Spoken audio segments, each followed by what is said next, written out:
Speaking more into your inflammatory habits, like I said from last week, we're going to go into the second part. So we're going to go over inflammatory habits 4, 5, and 6. So inflammatory habit 4 is negativity. Did you know that you have around 60,000 thoughts every day? And 90% of those are negative, repetitive thoughts. Negative thoughts include things that you're worried about, critical thoughts about your own appearances or abilities, dread of the future, regret about the past, all of those types of things. Negative thoughts fuel stress, and that is damaging to overall health. So stress, higher cortisol equals inflammatory. Therefore, negativity can be inflammatory if it's chronic. It's not easy, obviously, to change your habitual way of relating to your own world. So here are some tips on how to give it up. Mindful awareness will help you kind of notice the negative habit, and then you proceed slowly, consciously, and rationally. Be the observer of your own thoughts as if you're watching the thoughts of someone else scroll by. A few activities to incorporate would be to pay attention. Start noticing your thoughts. When they are negative, question them. Ask yourself, is that true? Notice your triggers. If you are negative only in certain situations or with specific people, think about why. Can you change the situation? Is the relationship, environment, or situation something that can be fixed, or do you need to move on? Laugh more. Humor can be a good way to diffuse negativity, so seek out chances any way you can to laugh more with, your very funny friend or funny movies, or willingness to be amused by the occasional absurdity of life. Negativity is a hard habit to break, but be persistent. You may not conquer your negative habits today, but you can choose to make this the first day of the rest of your life when it comes to having a more positive outlook. Then we have inflammatory habit number 5, which is monkey mind. This anxious, reactive mind is prevalent in our culture, which is so often focused on like little bits of like sound clips, video clips, advertisements, any other visual or oral stimuli that can change constantly and quickly and drastically to kind of draw and keep our attention. So the result of chronic monkey mind is that we have trouble paying attention to anything for longer than about 30 seconds or less. Monkey mind also describes a state when you lie awake in bed at night, thinking of a million things you need to do or worrying about the long list of things that you probably won't ever do or will ever happen. So what to do instead? Detachment from the reactive thinking mind is liberating and can be calming to your system.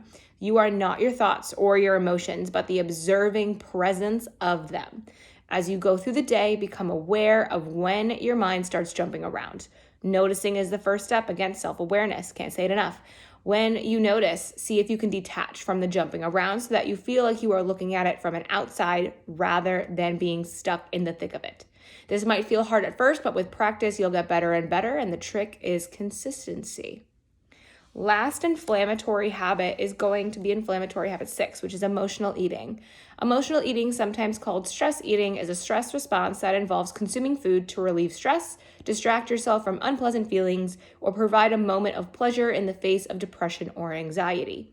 In other words, when you feel bad, you eat to feel better. Eating for reasons other than hunger is okay now and then, to celebrate, to socialize, because you know you're not going to be able to eat for the next 6 hours, that type of thing.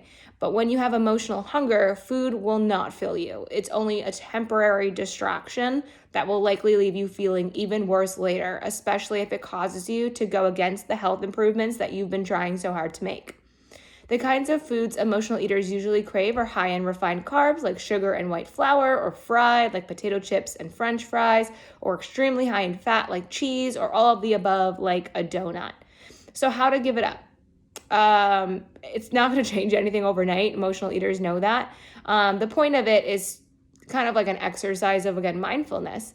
It's to help you make food about food and nothing else. No emotion, no nothing. It's just food. That is food. You can't get rid of strong emotions, and this isn't about repressing your feelings. We don't want to do that. We don't want to judge your emotions either. You're allowed to feel the things. Emotions are going to come and go. This practice is about dissociating feelings about other things in your life from the food that you eat. Thus processing your emotions separately from processing your food. So you still want to feel the things and feel your emotions, just not at the same time. What to do instead? Make a list of 5 things that you like to do and can do immediately without any preparation.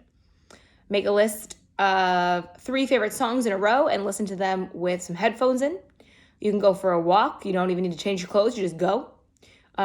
Take 20 slow, deep breaths, counting to 5 on the inhale and 10 on the exhale.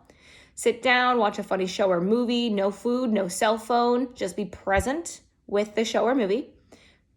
Chug 60 ounces of water. Take a 20-minute cat nap. Free write for 15 minutes without stopping. This one is probably one of the best tricks in the book. Write whatever you're feeling without thinking about it, without worrying about grammar or how it sounds. No judgment because it's just for you. Do anything else that relieves the pressure of your immediate in-the-moment feeling that doesn't involve food. So if you have any questions on the inflammatory habits, please comment below. But that is all for that book.